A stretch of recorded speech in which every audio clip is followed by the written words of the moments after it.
విధంగా వారికి కూడా లాభం కలిగే విధంగా అడ్వర్టైజింగ్లో చేయాలని చెప్పి అట్లా ప్లాన్ చేసి మొత్తానికి ఏస్ జెన్ అనే ఒక కంపెనీ, గ్రీన్ కో అనే కంపెనీ ఉంటుంది, దాని సబ్సిడరీ, వాళ్ళతోన మనం అగ్రిమెంట్ చేసుకున్నాం.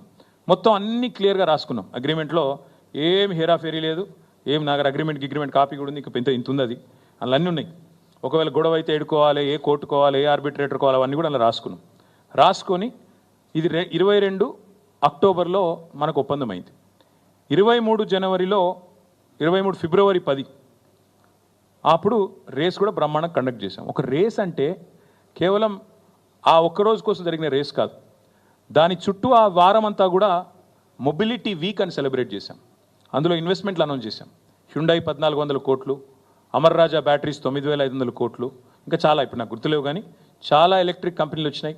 ఆనంద్ మహీంద్రా గారు వచ్చారు. Mahindra racing was a part of it. Anand Mahindra గారు కూడా చాలా గర్వంగా చాలా గొప్పగా ట్వీట్ చేసినారు, అసలు అద్భుతమైన రేసు మనం ఇక్కడ జరగడం అనేది మనందరికీ ఆనందదాయకం అని. చాలామంది పెద్దలు కూడా వచ్చినారు. ఇది కేంద్ర మంత్రి కిషన్ రెడ్డి గారు రేస్కి వచ్చి ఆయన మాట్లాడిన మాట మన ఒక స్థానిక తెలుగు ఛానల్తో పూర్తిగా కేంద్ర ప్రభుత్వ సహకారంతో ఈ రేస్ జరుగుతోంది అని కొంత క్రెడిట్ కొట్టేసే ప్రయత్నం కూడా చేశారు. ఏ పాత్ర లేదు, మను లేదు, కానీ కొంత క్రెడిట్ కొట్టేసే ప్రయత్నం కూడా చేశారు. అనురాగ్ ఠాకూర్ గారు ఆయన వచ్చినాడు. ఆయన కూడా వచ్చి ప్రైజులు కూడా ఇచ్చారు. ఆయన ఇది అనురాగ్ ఠాకూర్ గారు, అప్పుడు ఆయన కేంద్ర క్రీడల శాఖ మంత్రి. ఇక ఆనంద్ మహీంద్రా గారు, ఇప్పుడే నేను చెప్పాను, Mahindra racing was a part of it.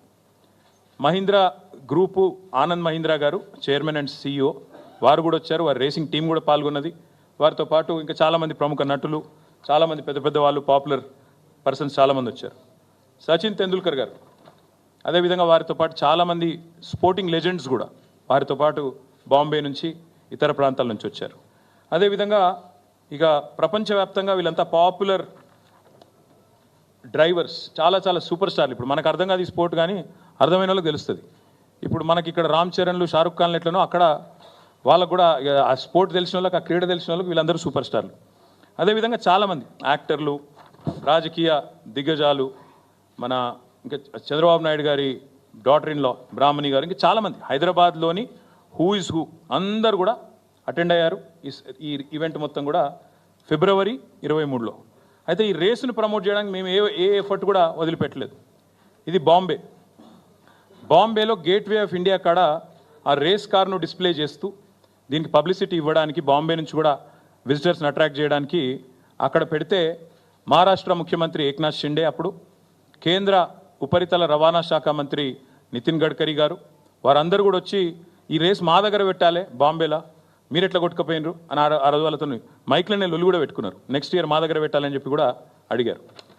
దాని తర్వాత ఢిల్లీలో హర్దీప్ సింగ్ పూరి గారు, క్రికెటర్స్ శిఖర్ ధావన్ గారు, యజువేంద్ర చాహల్ గారు, ఇంకా చాలామంది ఎంపీలు వచ్చారు, ఇతర రాష్ట్రాల మంత్రులు వచ్చినారు. ఇదంతా కూడా జరిగిన తర్వాత మనకు రేసు ఫిబ్రవరి 2023లో రేస్ జరిగింది. రేస్ జరిగిన తర్వాత దీనివల్ల అసలు హైదరాబాద్కి ఏం లాభమైంది? ఎందుకంటే అడుగుతారు కదా సహజంగా. ఆ రోజు మొదటి రేస్కి ప్రభుత్వం వైపు నుంచి మనం పెట్టిన ఖర్చు మొత్తం HMDA పెట్టింది. ఎందుకంటే HMDA యాక్ట్లో చాలా స్పష్టంగా ఉంది. HMDA చట్టంలో ఏం రాసింది అంటే, హైదరాబాద్లో జరిగే ఏ లీజర్ యాక్టివిటీ అయినా, ఏ రిక్రియేషన్ యాక్టివిటీ అయినా దాన్ని ప్రమోట్ చేయడానికి HMDAకి పూర్తి అధికారం ఉంది. HMDA యొక్క చైర్మన్ ముఖ్యమంత్రి గారు, HMDA యొక్క వైస్ చైర్మన్ మున్సిపల్ మంత్రిగా ఆ రోజు నేనున్నాను. కాబట్టి HMDA నుంచి ఒక 30-35 కోట్లు ఏదో ఖర్చు పెట్టినట్టు, నాకు ఎగ్జాక్ట్ నెంబర్ గుర్తులేదు, సబ్జెక్ట్ టు కరెక్షన్, 30-35 కోట్లు ఏదో ఖర్చు పెట్టాం. ఆ ప్రమోటర్ ఎవరైతే ఉండేనో, స్పాన్సర్ గ్రీన్ కో, ఆయన దాదాపు 100-110 కోట్లు ఆయన ఖర్చు పెట్టారు. ఏం లాభం వచ్చింది మరి హైదరాబాద్కి అని చెప్పి మాకు ఫిబ్రవరిలో రేస్ అయిన తర్వాత మాకు నిజానికి మేము చేయలేదు ఈ స్టడీ. కొత్త సిటీలో రేస్ అయిన తర్వాత ఏం జరిగింది అని చెప్పి నెల్సన్ అనే ఒక సంస్థ వాళ్ళు అధ్యయనం చేశారు. అధ్యయనం చేసి వాళ్ళు ఇచ్చిన రిపోర్ట్, ఇంత పెద్ద రిపోర్ట్ ఉంది, మీరు అందరికీ కూడా కాపీస్ ఇస్తాను, దయచేసి చూడండి. ఇది నా కవిత్వం కాదు, నెల్సన్ అనే సంస్థ ఇంటర్నేషనల్ ఏజెన్సీ. ఇదేదో హైదరాబాద్లో అమీర్పేటలోనో లేకపోతే ఢిల్లీలో CPలోనో ఉండేది కాదు. ఇది నిజంగా కూడా ఒక రెప్యూటెడ్ ఇంటర్నేషనల్ ఏజెన్సీ. వారు ఇచ్చిన రిపోర్ట్, వారు ఏం చెప్పారంటే, హైదరాబాద్ నగరానికి ఈ రేస్ వల్ల, ఫిబ్రవరి 23లో జరిగిన రేస్ వల్ల $82 మిలియన్ ఎకనామిక్ బెనిఫిట్ వచ్చింది నగరానికి. ఎట్లా వస్తుంది ఎకనామిక్ బెనిఫిట్ ఒక నగరానికి అంటే, ట్రావెలు, GST పేమెంట్స్, ఇండైరెక్ట్గా జరిగే ప్రచారము, 50 కంట్రీస్లో మనకి జరిగే విస్తృతమైన మనకు లభించే విస్తృతమైన పబ్లిసిటీ ఎన్నింటి వల్ల అల్టిమేట్గా మనకి బ్రహ్మాండంగా విస్తృతమైన ప్రచారం వచ్చింది, లాభం జరిగిందని చెప్పి ఈ నెల్సన్ అనే సంస్థ ఇచ్చిన అధ్యయన రిపోర్ట్. సో జరిగిన ఖర్చు మొత్తం కలిపి ప్రైవేట్ ఆయన పెట్టింది 100-110 కోట్లు, మన ప్రభుత్వం ఆనాడు హెచ్ఎండిఏ రూపంలో పెట్టింది 35-40 కోట్లు, పెట్టిన ఖర్చు మొత్తం 150 కోట్లు అయితే $82 మిలియన్ లాభం జరిగింది అని చెప్పి నెల్సన్ రిపోర్ట్ చెప్పింది. అంటే అర్థం ఏంటి? $82 మిలియన్ అంటే ఈ రోజు లెక్క ప్రకారం తీసుకుంటే కూడా 700 కోట్లు. పెట్టింది 150 కోట్లు అయితే ప్రైవేట్ వాళ్ళు గవర్నమెంట్ కలిపి వచ్చింది దాదాపు 550 కోట్లు. ఇంకా అదనంగా ఎకనామిక్ బెనిఫిట్ వచ్చింది, హైదరాబాద్కి పేరు వచ్చింది అనేది వాస్తవం.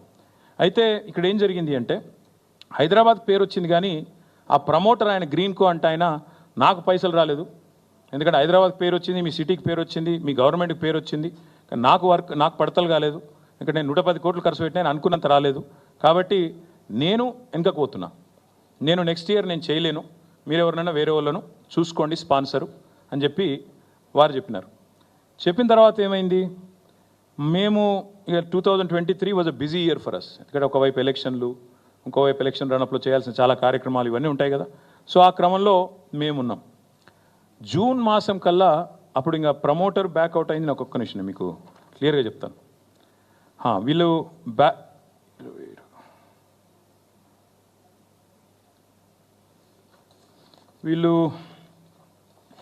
ఒక సెకండ్, మొత్తానికి గ్రీన్ కో వాళ్ళు బ్యాక్అవుట్ అయిపోయారు. బ్యాక్అవుట్ అయిపోయిన తర్వాత మనకి జూన్ మాసం